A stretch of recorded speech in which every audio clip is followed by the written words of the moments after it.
It is crazy that you bring your horses in the house. I don't know. And so I was afraid to. And he said, you know what? We own our home. You post those pictures. What was the experience like for your horses, do you think? Did they sense there was a hurricane? What was their energy like on that night? My husband and I are looking to build a hurricane-proof barn in the future. We have a hurricane prepared kit. We have extra canned food, extra water, everything that we can. When I was a kid, I grew up, as most kids. My dad always made sure all of us kids had a horse. So talk us through, what is a hurricane-proof barn? And is that also tornado-proof? Cammie Papineau is an accomplished horsewoman from Montana. She was a well-respected, multiple stakes-winning jockey for over 20 years. After retiring from the racetrack, she took up barrel racing to continue her competitive equestrian pursuits. Within her career, she is no stranger to danger and risk, having to face the sometimes heart-wrenching and terrifying consequences of life as a jockey, including the devastating loss of her best friend. Now living in Florida, it was a recent natural disaster that sent Cammie's Facebook post viral. To try and avoid the threat of losing her herd in Hurricane Milton, she brought her horses into the house. And those photos struck a chord with horse owners across the world. Tens of thousands of equestrians shared Cammie's post in a wave of support and an outpouring of shock. Cammie joins us now to talk us through what happened. Cammie, welcome to Curious Equestrian. Hi, Anna. How are you? I'm so well, thank you. How are you, most importantly? I'm good. Everything's back to normal since the storm, and we were very lucky. And we wanted to wait for a time until it was safe to do so to interview you, Cammie, but I never forget just weeks ago seeing your post go viral on Facebook, seeing everyone sending love and prayers and sending you thoughts, and you documenting the start, the preparations, the idea of bringing the horses into the house. But take us back to the minute you heard that there was going to be a threat of a hurricane. What was going through your mind as a horse owner? Oh my goodness. So just first of all, I recently moved here to Florida from Montana. So I've never been through a hurricane. And I was, it kept building up and building up as how big it was going to be. And we weren't sure where it was going to hit. So we had prepared our house. We had boarded up the windows. We had cleaned everything up outside, and my kids live an hour and 15 minutes south of me. And so the hurricane was going north, and it was going to either hit where we live or just above us. So my kids were urging me to get down there, the day before. And I said, well, I have to work that morning. So I think what I'll do is load my horses up and I'll come down. So I went to work and got off early. Our job let us off early so everybody could get home to their families safely. However, on my way home on the radio, there were several reports of tornadoes touching down all over our area. And my husband actually called me and said that he's seen one not far from where he was working. He was headed home too. So I immediately was like, I'm not loading my horses in a horse trailer and heading down the road if there's tornadoes out there. So when my husband got home, I said, what are we going to do? My horses are everything. He knows that. I said, I have an idea. So we bought this house just 2 months ago, and the people who owned it before had a garage on the front, and they had made it into an extra room for their grandkids. And so it has a cement floor with just vinyl flooring.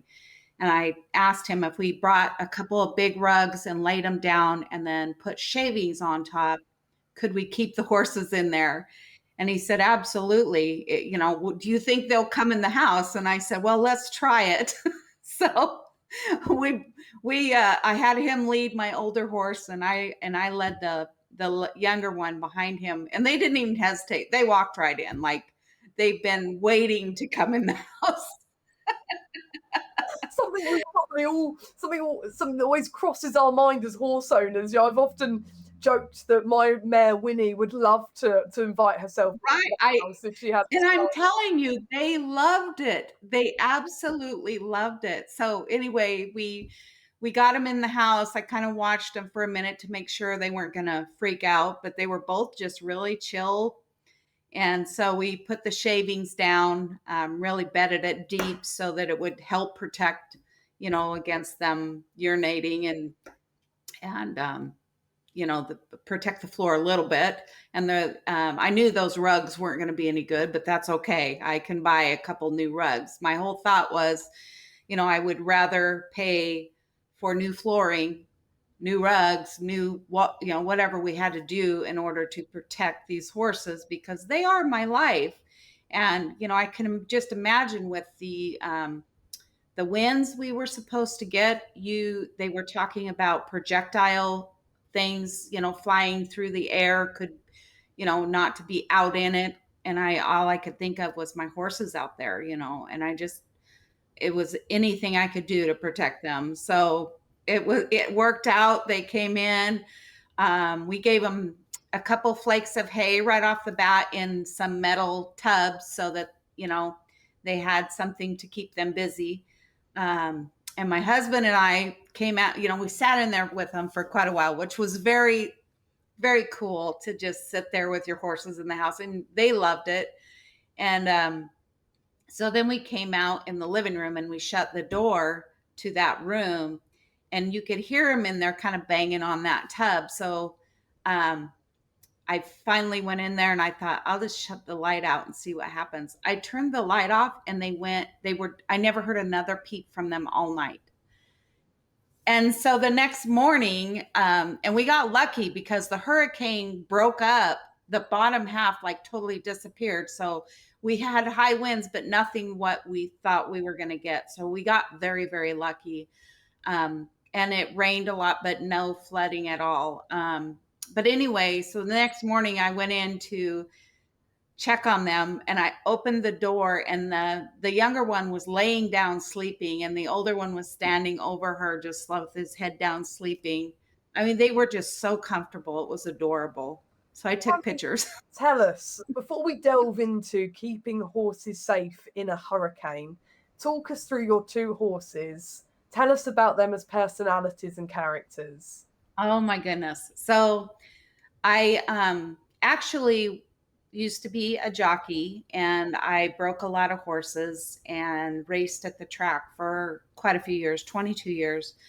And so I broke a stallion for this lady called Yvonne Jorgensen, and she has YY quarter horses. And she wanted her stallion broke and raced at the track to be proven for a stallion for barrel horses. And I broke him, and I absolutely loved him. He was such a smart horse. He just was amazing. And I raced him at the track and won his first race with him. And then she took him home to start breeding mares.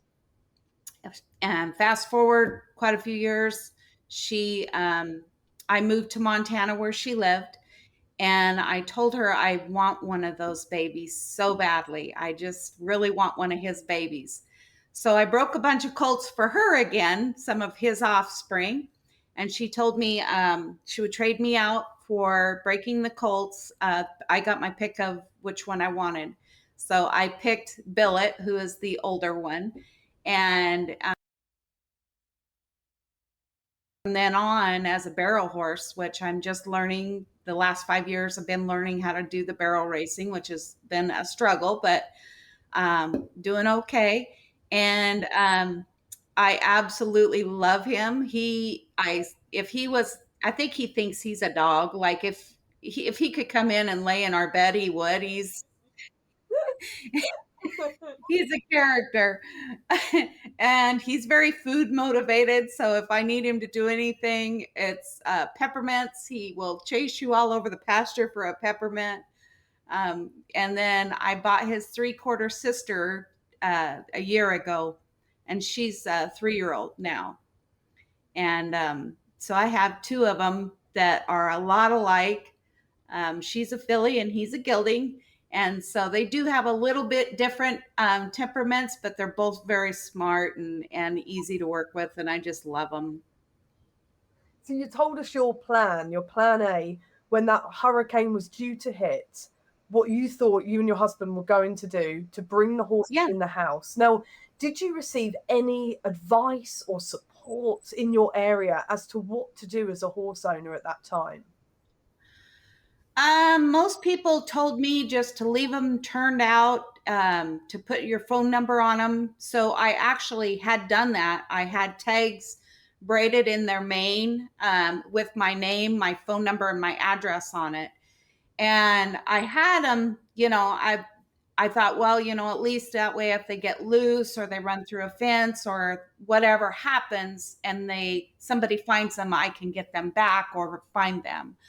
But it just was killing me inside thinking of things flying through the air and maybe, hurting them or killing them. I couldn't stand it. So, And there were you know, other, I saw your photos going viral, and alongside yours at the time were these other heart-wrenching posts about owners saying, I've just tagged my horses, I've put Apple Air tags on my horses so that we can yeah, track them, so that, like you say, you've got phone numbers and names on them, so that hopefully one day we meet again and we meet up again, knowing that they had to face letting their horses go and that yes, something tragic may happen and they'd never see them again. exactly. Or, Imagine what that must feel like to oh, let I go of know. your beloved horses. I can only tell you how much relief I had knowing they were in my house and they were safe. I knew they were safe. I knew my house is strong. It's made it through several hurricanes, and they've never had damage to the home itself. So knowing that they were in here with me, they were safe, was everything to me. I actually did get sleep that night. Like I said, they were really quiet after I turned the lights out. And we heard a lot of wind. Did you hear from some Pardon? friends that had to let their horses go with tags? And did they ever meet their horses again? I didn't hear of anybody losing their horses because, like I said, where we live down here, that bottom part of the hurricane really broke up and we got really lucky. So we didn't get hit as bad as it was predicted. But there's no way of knowing that until it's too late. That's the thing that's scary. Like, you don't know, they tell you how bad they think it's going to be, but you have no idea. And we just got lucky that it broke up the bottom half because the top half didn't. And I don't know people who live up there because we're so new down here, but I'm sure there was some people who did lose their horses and animals, and it's just devastating. And when your post started to pick up traction and getting likes and comments, what sort of reaction were you getting from people across the world? I'm telling you, well, first of all, I didn't post the pictures right off the bat because, and my husband asked me, how come you didn't post the pictures of the horses in the house? And I said, I'm afraid what people are going to think, what they'll say. Because it is crazy that you bring your horses in the house. I don't know. And so I was afraid to. And he said, you know what? We own our home. You post those pictures. So I put them on there reluctantly. And I was so overwhelmed by all the people who said, it doesn't matter. You do what you have to do to protect your babies. And it made me feel so good to hear those people feel the same way I felt and support me. And, it was amazing. The outpouring of love and attention that I got, and I wasn't looking for attention for posting those. I actually only post so that my kids and my family back home in Montana know what we're doing, you know. I wasn't looking for all that attention, but it was absolutely amazing. And it was worldwide, as you know, clear over there in the UK. I could not believe it. It was just amazing. And the love that people have for animals and that they care as much as I do is so heartwarming. What difference did it make knowing that so many people were rooting for you and relating to you and saying that, do you know what, if we all could, I think, choose to protect our horses and bring them in the house, if the opportunity was there, we would all do it as horse owners. Absolutely. It made me feel more confident in my choice, you know, of what I did, even though it was like a last minute desperate, what are we going to do? You know, I'm so thankful that I did do that. And like I said, it gave me peace of mind knowing, and I'm just going to be honest with you. My horses have looked at me differently since then. I know that sounds crazy, but they have. And my barrel horse, the older one, um, ran in his first barrel race last weekend. Since we haven't run since May, I think was the last time I raced him. It was his first race back. He was nowhere near ready, I didn't think, you know, as far as fitness wise, but I've been riding him. And he won the whole barrel race. And I was so shocked. And I just feel like he knows I love him. He knows I would do anything to protect him. Wow. And I was going to ask you, what was the experience like for your horses, do you think? Did they sense there was a hurricane? What was their energy like on that night? I don't know that they really sensed there was a hurricane. They were very calm. And I was afraid they wouldn't come in the house. You know, I told my husband, we'll see if they come in.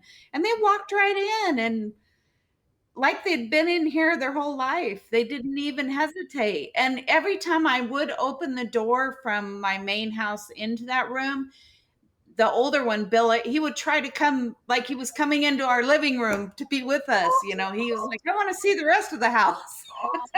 I'm feeling that there's points in our horses' lives, aren't there, where we do want to wrap them up in cotton wool, whether it be due to a really fierce storm outside. Obviously, for you, a hurricane is life-threatening and entirely life-damaging. But even as horse owners living in places where there's less threat, we want to wrap them up in cotton wool during a storm. Or, you know, if they've got health scares, we want to think, actually, we'd love to bunker them down and hunker them into our houses and protect them from the elements or from things that are going on in their world. That must have been an incredible feeling as a horse owner to be able to do that. My sister, she posted on one of my posts because my husband took a picture of me sitting there smiling. And she said, this has been your lifelong dream, hasn't it?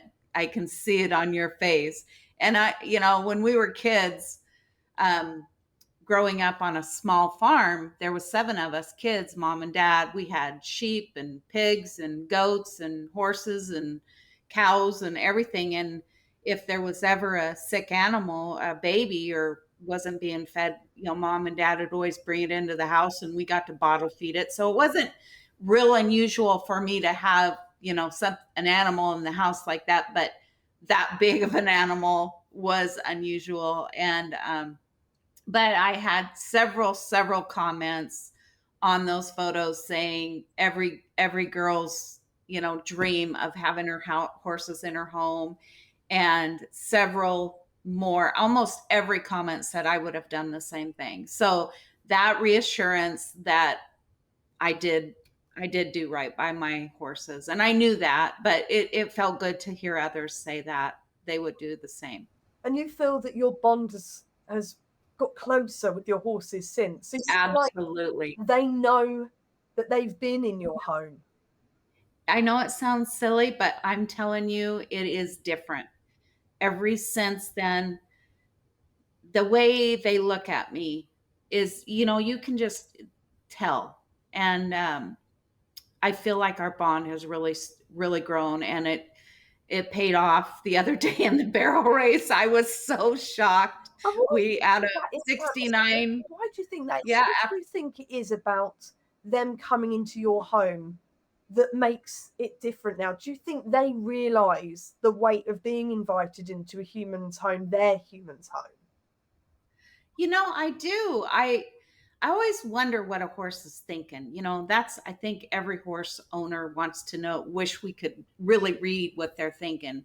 And I broke a lot of horses in my life, a lot of colts and stuff, and trying to read each horse. Read how they feel and trying to figure them out has always been something that I love to do.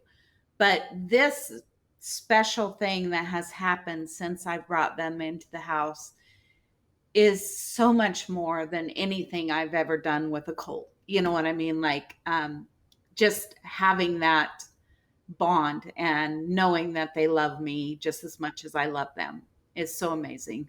I don't suggest everybody bring their horses in the house, but The next training tool, bring the horses into the home for an elevated bond. I can see it now. right? But the reality is, Cammy, I think we all would if we could, wouldn't we? Yeah, Seen, exactly.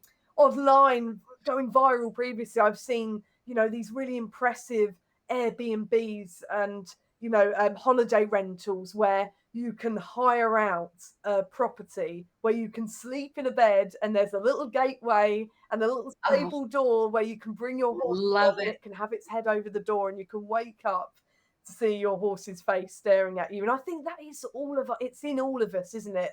Who have such a Yes. connection to their equine that we want to be as close as we can to them. And it's Yes. fascinating, isn't it, that it takes something as heart wrenching and as awful as a natural disaster and as dangerous and as life threatening and as earth shattering as a natural disaster to bring a closer bond about for you and your horses. God works in mysterious ways. That's all I can say. God has things that He puts in your life to lead you into different paths that you think at the time is the worst thing that could ever happen.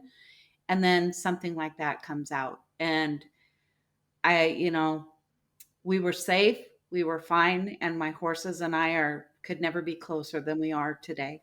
And for you, it was a happy outcome, which is why we're smiling and we are finding such joy in you having your horses safely in your house. But for so many other horse owners that night, they did experience loss of their horses, or they did experience the worry of losing them and never being reunited again. How do you feel knowing that for so many others it was a different outcome? So that's heart wrenching to me. And I do feel horrible for the people who didn't have the means or the place to put them in, because I know how I felt when I wasn't sure what I was going to do. It's so scary, and you're just taking that chance of I hope they're going to be okay by just leaving them out. And I am just broken up about that. That's just awful what people must have gone through up north. And I haven't heard anything specific about any horses, but I did hear a lot of lives were lost. And so, I'm sure that there were horrible things that's happened to animals too. And it's so sad. But I do know that in the future, I'm going to be more prepared as far as what I can do with my horses now. Well, talk us My through husband. that, Cammy, because I was going to ask you what happens now when that threat happens again. What preparations have you got in place? Right. So, one of the questions on my Facebook was, why didn't you evacuate? Well, we were not under evacuation in our area. So, and the tornadoes were not known that we were going to have tornadoes. Um, they said it could be a possibility, but they've never had that many tornadoes before a hurricane, before a touchdown like that. That's the first time they've ever had that in this area. So I heard that from several local people. So my husband and I are looking to build a hurricane proof barn in the future. It's going to take a while to get up to that, but I am going to get that done. But in the future, if we are not of course, if we are under evacuation, I'm evacuating, and had planned on evacuating down to where it wasn't going to be as bad. But like I said, those hurricanes or those tornadoes were hitting, and this is my first one, so I was just terrified of what was really going to happen. But in You the were going to future, yeah, evacuate with your horses trailering. yeah, I didn't want to be out there trailing my horses when those tornadoes were touching down, because they were horrible. They were huge. They were like F2 and 3 or E2, whatever. I can't remember the category. F2 or 3 tornadoes. And we talk about Hurricane Milton, but not thinking about the fact that tornadoes were hitting, and as you described, Yeah. touching down, which is, if I'm right in describing, is that when they come low enough that they actually get to ground level? Right, and they just tear up whatever's in their path. And they were wide ones, so they're tearing up miles of things, houses. And one of the fairgrounds just down the road from here, not very far, it tore up all the bleachers. They were just in pieces. So So yeah, it was, you were that close from yeah, destruction. yeah. So there was no way I was going to load them in a horse trailer and head down the road. I had time before the hurricane hit to do that, but I didn't know about the tornadoes. So talk us through, So, what is a hurricane-proof barn, and is that also tornado-proof? I would say, I haven't researched it, but I would say hurricane proof around here is brick built instead of stick built. So they always say to be in a cement brick built home, you're a lot safer than a stick built home or a manufactured home or anything like that. I heard as well that concrete houses they do Yeah, better same in the thing. hurricanes in America. Yeah, absolutely. Yes. So it would be nice if I could get that done within the next year before the next hurricane system comes in. And would you be able to take in other people's horses into the barn too? Oh, if I could, absolutely. I would do whatever I could to help others. You bet. Oh my goodness. And how did you feel waking up the following morning knowing your horses were safely inside and coming down to visit them? I'm telling you, that was so amazing, especially knowing how comfortable they were. When I opened that door and the filly was laying down sleeping and he was sleeping over top of her, it was I can't even explain how good that felt, knowing that they were safe and they were happy and they were calm. Because you don't know how They they would react. I mean, we all might think, well, if they're used to a stable or they're used to a barn, they'll be fine in a house. But it's different, isn't it? The smell, the atmosphere, even having lino, as you describe, underneath the shavings must have felt different on their hooves. You can't imagine absolutely. how they're going to react. They could have come in and tore up the place. Right? I know. Yeah. And that's what several people, actually, I got one of the local contractors here sent me his ad on the post that I posted in case I needed a contractor to come and replace the walls. No. Which is a But I reality. didn't. You don't know if your Everything, horses are going to be happy in your home. yeah, yeah. Wow, So, what an experience to go through. And then it must have felt such a relief to be able to then take them back outside to where they're supposed to be yes, when it's they were very happy. Yeah, they were happy to go back outside and they kind of looked around like, what happened? There were branches and stuff on the ground, and but they were happy to come out.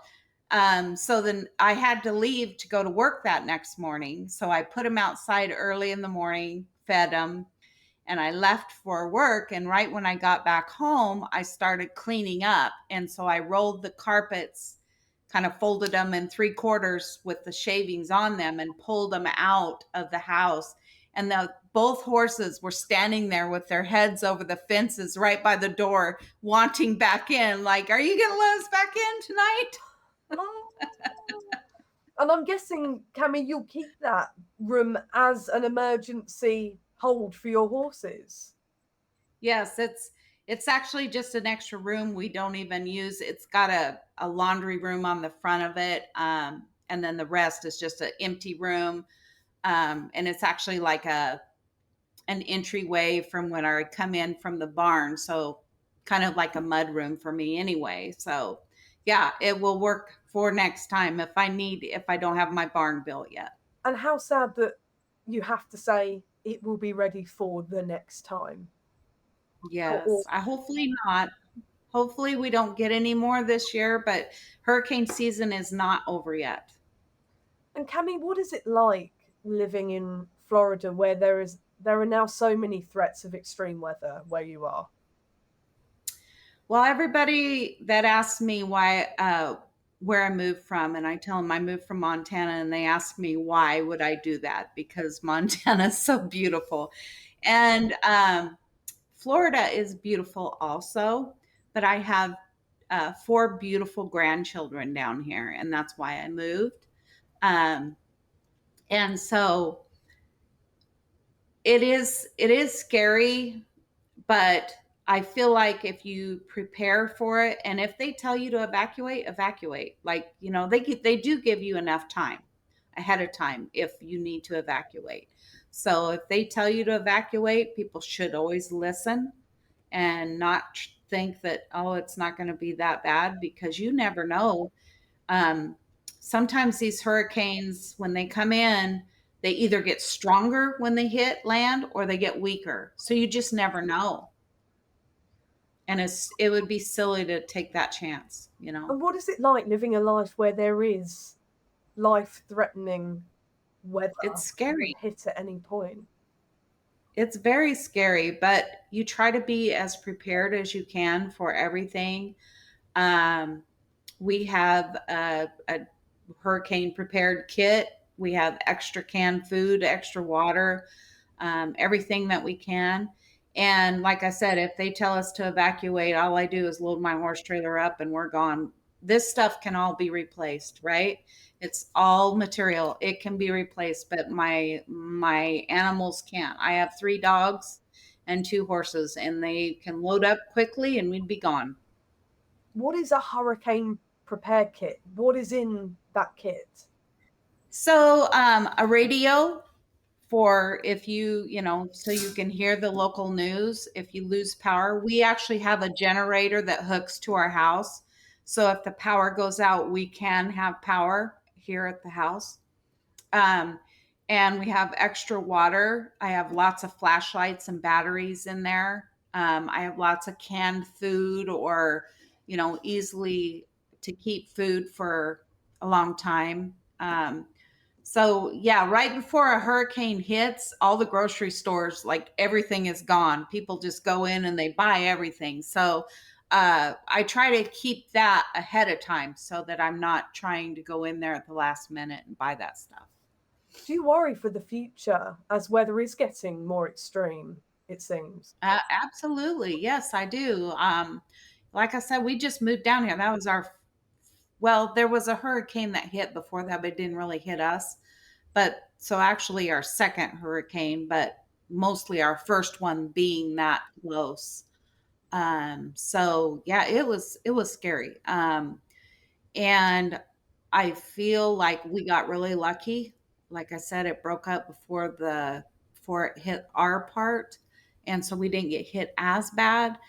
I don't I can't imagine what it's like going through the eye of one, what them people up north had to go through.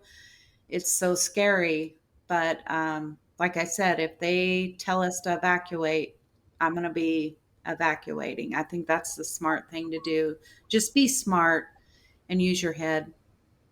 I was going to ask what advice you've got to anyone in that situation. I mean, I can't compare at all. But a year ago in East Anglia, we were hit with Storm Babette, and it ruined lives and it wrecked businesses. And some have never opened since because a great flood came in and caused absolute devastation. And in that moment, thankfully, none of my animals' lives were lost, but we had to hurry and evacuate the animals to higher ground because where the flood Right. came in, a river swept up into the paddocks and washed all the fencing away. We had my mare that then was able to get out onto the road, and someone was able to catch her before we got there.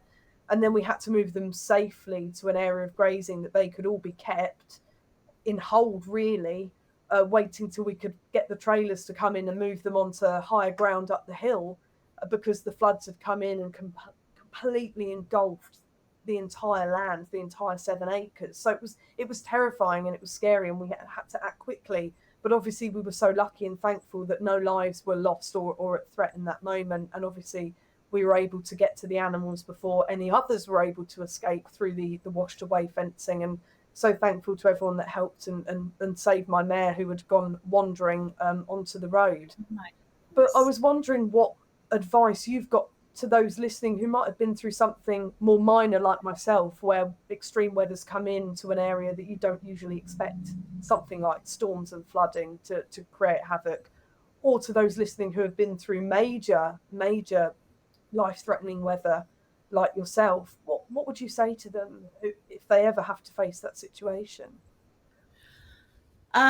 So I just think that we listened to the broadcast for the whole day, trying to figure out exactly where it was going to hit, how hard it was going to be, and what to expect. So I think it's very important to listen to the radio or the TV, whatever you got for your communication, so that you know what to expect. And they give you a lot of information on there on what you need to do, not so much for pet owners, but just for people in general. And just be smart about your animals. You know, have a plan ahead of time. Have a plan of where you can take them, how you could quickly get them evacuated. Have a place to go, ahead of time, not at last minute, because last minute you may not be able to get anywhere, or find a place to go. So having a plan ahead of time is great. I actually had somebody clear up in Georgia, or I can't remember what state it was. It was up north of Florida. Contact me and say, we have 14 acres if you need a place to go. I mean, people were so amazing on just being so helpful. And I, in the future, would love to pay back anybody that was that, amazing for helping others. That is just so heartwarming, and knowing that people are really concerned about others and their animals. And, there's some great people out there. And I appreciate each and every comment I got. Each and every comment was just very heartfelt. It took me for a long time to get through each and every one, but I did read each and every one. And Cammy, you mentioned, I've got to ask you, because you mentioned you're a professional jockey and then turned into a barrel racer. Talk us through that transition and the differences for you as a rider. Oh my goodness, it was a struggle, I'm telling you, because being a professional jockey for 22 years, you ride with your upper body. It's all mostly upper strength. You don't use your feet or your legs to move your horse. You use your upper body.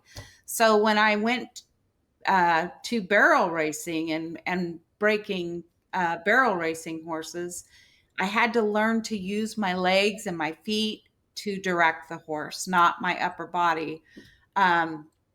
I really, really struggled. So I've been doing this now. This is probably my 5th year, I think. And I finally won my first barrel race last weekend. But Credit, to the increased bond that you've received and felt with your horse since the natural disaster, which is unbelievable. And congratulations for the win, because Thank that you. it must have had a double triumph for you. Not only that achievement, but that you'd also got through that terrible experience of the hurricane and then come out on top afterwards. I I can't thank the good Lord enough. I'm telling you. You know, things happen in your life, and you, just like I said, you think it's the worst thing ever, and good things end up coming out of it. So you always got to look at that. Um, What drew you to barrel racing, and what made you decide to leave jockey riding behind? so I am getting up there in age. My weight was becoming an issue, and as you know, you have to be very light as a jockey. And I retired back in. It's been a lot. You know, haven't been a jockey for quite a few years. I think it was uh, 2001. No, it was 2004 when I retired, I think. So I haven't been a jockey for a lot of years, but I did it for 22 years. So I knew that riding style to a T. Um, it was really hard to make that transition. My sister, who lived in Montana, begged me to do the barrel racing, and I kept saying, I don't know, and you know, so then she's like, well, just try it. And I said, well, it can't be that hard. You know, it's got to be easy. If you know how to go fast on a horse, you know, it can't be that hard. It's really hard. There's a lot more to it than flat racing, a lot more learning to get your horse to do certain things, where on flat racing, it's just go fast, right? So I had to learn everything over again, and it was opposite of getting a horse to switch leads, their left lead or their right lead. It was opposite body cues that you gave, so it was really a learning curve for me. And I struggled a lot, but I wanted to do it. I love horses, and I love working with horses, and I love getting horses to do what you ask them, and being able to respond to your body, and that connection that we have, you know, as a horse and rider, which I'm sure everybody who owns a horse and gets to ride knows that feeling. So learning all of that and learning how to get them to do the barrel racing was so rewarding for me. And to finally win my first race the other day, you just can't even imagine how much that means to me. It was awesome. I mean, I've seen photos and videos of barrel racing, and the angle at which both horse and rider is at going around the barrels is absolutely mind blowing, because it must be such a partnership to not only achieve what you're achieving by successfully following through that movement and making it round the barrel, but actually to stay in balance with each other and not throw each other off. Oh, believe me, yes, it is. It is hard because I mean, when I was a jockey, you just went fast, right? So you didn't have to learn to turn. That turning stuff is hard. So yeah, it's a lot about sitting down in your saddle and pushing on that saddle horn so that it kind of braces you in there as they turn, and sitting down low and kind of, you know, and then you got to get up and go again. So there's a lot. Well, Yeah, I imagine it's not also easy. sitting down deep, being low into that saddle is such a contrast to being up and high up in the saddle as a Exactly. jockey. That's what I'm saying. It was totally opposite of everything I knew for 22 years. So I have really, really struggled. So that win the other day was more than I can even say, meant to me how much hard work I have come to get that to there. And take us back and rewind, Cammy, and tell us how you became a jockey, because it Oh, must have been quite the experience to make it as a female jockey and to also live the lifestyle, which is a challenging one as a jockey. right. So when I was a kid, I grew up, you know, as most kids. My dad always made sure all of us kids had a horse, and they weren't the brokest horses. A lot of them were Shetland ponies, and we always had a horse, but my parents actually trained thoroughbred race horses, and they did it as kind of a hobby that they would do on the weekends and go to the local racetracks and run. If they only had a few horses, they would run, but they did really well. And one of my older sisters rode for them in a race or two, not many. She rode a few races, and so growing up, I was the youngest, and I was never allowed to be on the race horses because, I was the baby and my mom didn't want me to be hurt. So I just only got to ride the ponies and the other horses that were not that fast. And I always wanted to go fast. So I begged my dad, please let me learn how to exercise the race horses. So one day he told me, don't tell mom, come on, let's go to the barn. So he got me down there and he taught me how to do it. Of course, my mom figured that out pretty quick, and but Dad had the say, and he said I could do it. So I started learning to exercise the horses and how to ride in a flat saddle, which is totally different than a stock saddle. And then when we went to the tracks, they started letting me exercise the horses there, and we were at Union, Oregon, a little bush track. And mom and dad went home for the week and left me there to care for the horses. And the announcer came over the intercom and said, we have a shortage of jockeys for the weekend.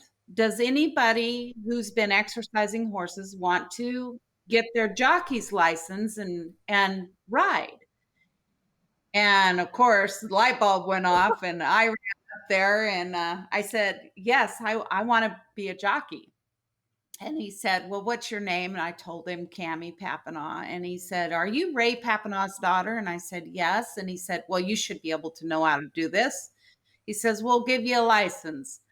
So I got the first day, I think I had 5 mounts, and mom and dad came back and they were horrified that I had done this. But they were like, no, well, my dad says, well, the only thing, I want to be in the starting gate with you.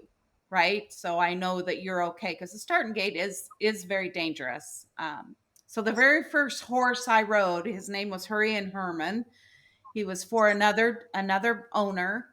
And my dad said, I get to handle her in the starting gate, so I know she's going to be okay. And I said, well, what do I do, Dad? And he says, you take 2 fistfuls of mane, because when this horse leaves here, he's going to jerk you, and he'll leave you in the gate if you don't have 2 fistfuls of mane. Wow.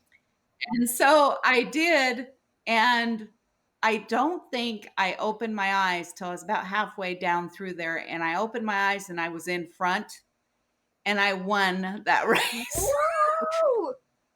I think the only reason I won is because I was so terrified that I scared the horse. And it was sensing your energy. Yeah. So I was hooked after that. Wow, what an adrenaline rush to have your first, beginner's ride as a professional jockey and to win the race. What a result. That It must have was been such a crazy. thrill. And were your parents proud? Oh, so proud. So proud. My parents, after that day, have been my biggest supporters. I lost them both. About lost my dad last year and my mom the year before.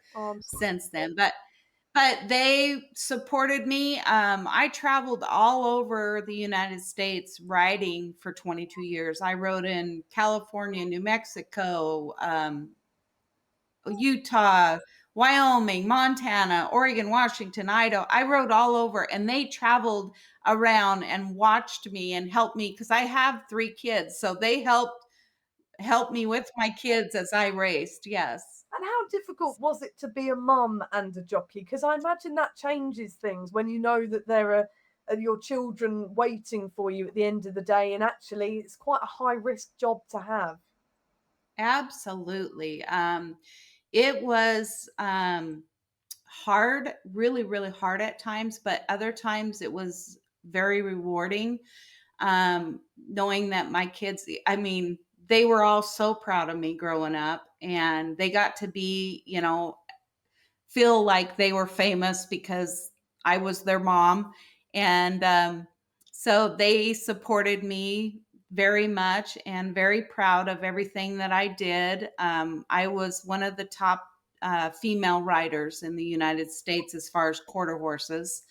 Um, so I did very well, and but it was hard. There was, when they were babies, and you're up all night with the baby trying to feed them, and then you had to get up at 5 o'clock in the morning and go gallop horses. It was 7 days a week. I never got a day off unless I was hurt or sick, or it was 7 days a week. So I learned how to work hard, and um, I think it taught my kids a lot how to work hard and good work ethic. They've all grown up to be amazing grown-ups and amazing parents. I couldn't be more proud of my kids. And we often talk in the So, equestrian world of losing your nerve when you become a mum, because suddenly there is that fear of having an accident and it either putting you out of action when you've got children, or losing your life if it's high risk, knowing that there's always a risk with horses. How did you battle with that as a jockey, knowing that when you got in that saddle,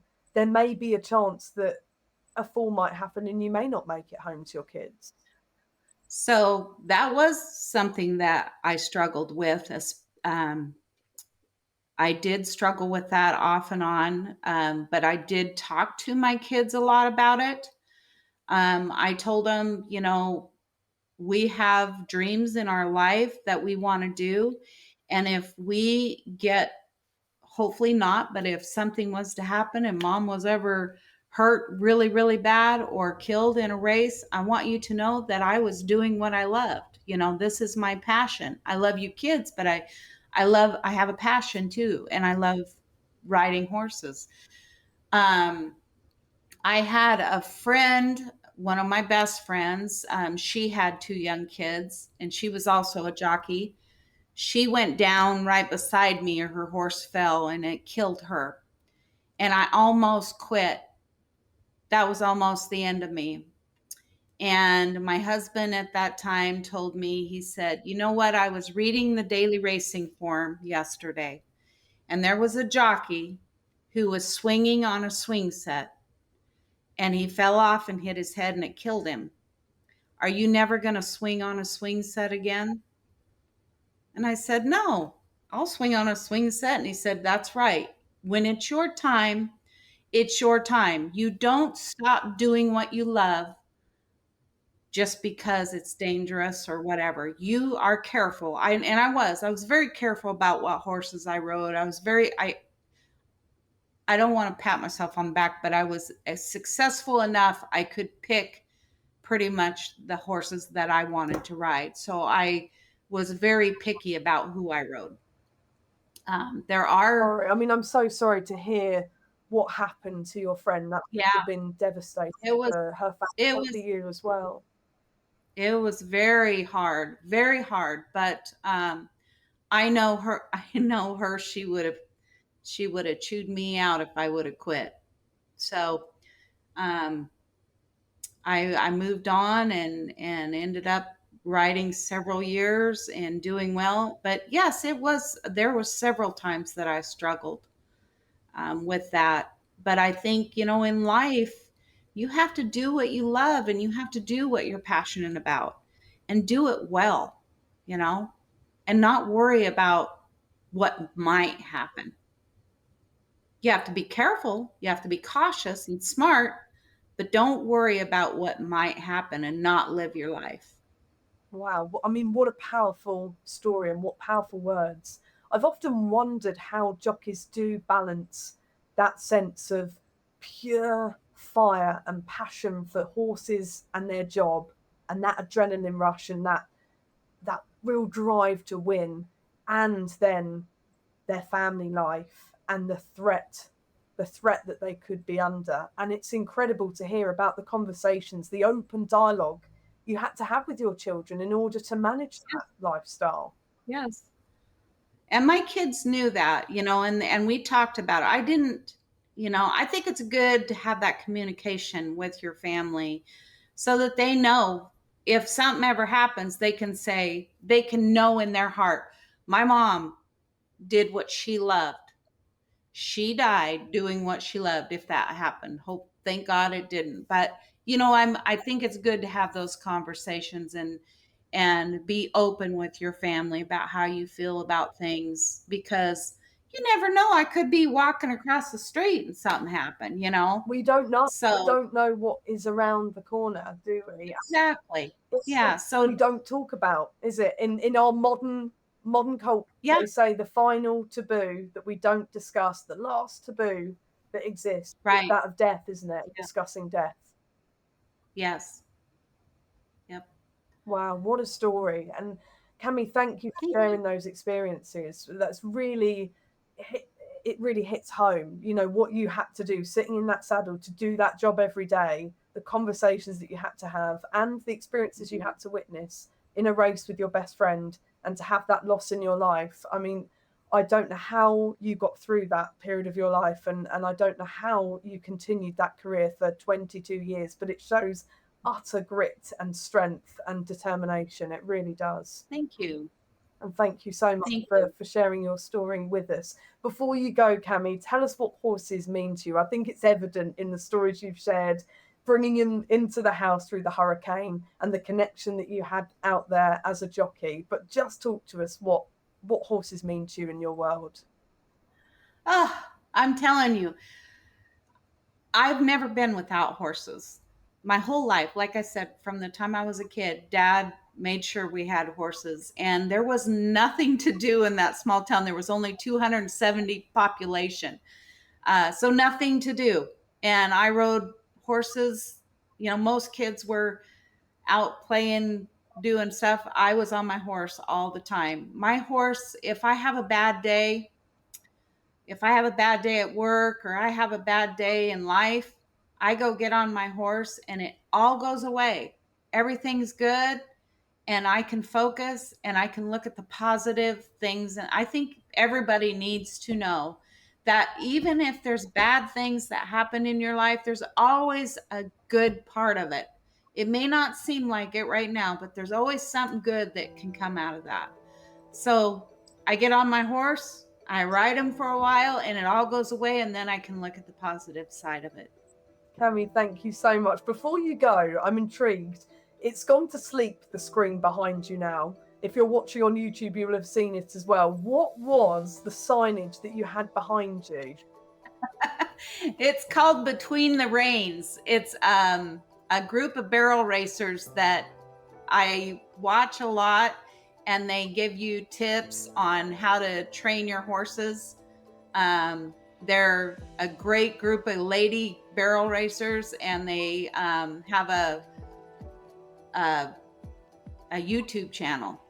It's called Between the Reins, and they are amazing, and I watch them all the time. We will be sure to check them out. Cammie, Okay. if we want to find you, do you share your life online? You've obviously gone viral, so we've all found your Facebook page. But have we got an area we can go to seek you out if people are intrigued listening to your interview? I'm just on Facebook. I'm nobody special. I think you can document your life, Cammie. I think you need an Instagram account. Oh, it sounds like you need a book or a YouTube channel or an Instagram account. Oh my goodness, Lord. I'm just a hillbilly girl from Oregon. That's where I grew up, and then I moved to Montana, and now I'm in Florida. So, I'm nobody special. Well, you certainly are, and what you've shared with us has been extremely special and inspiring.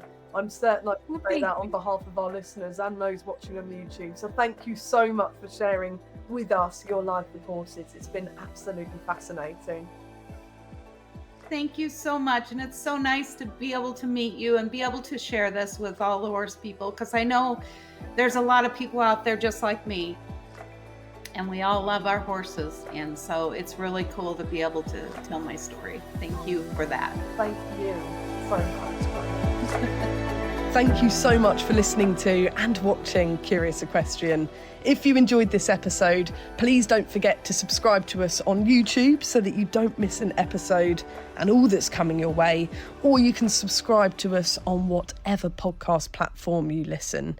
If you could leave us a review on Apple Podcasts, that would really help us to find lots more lovely listeners.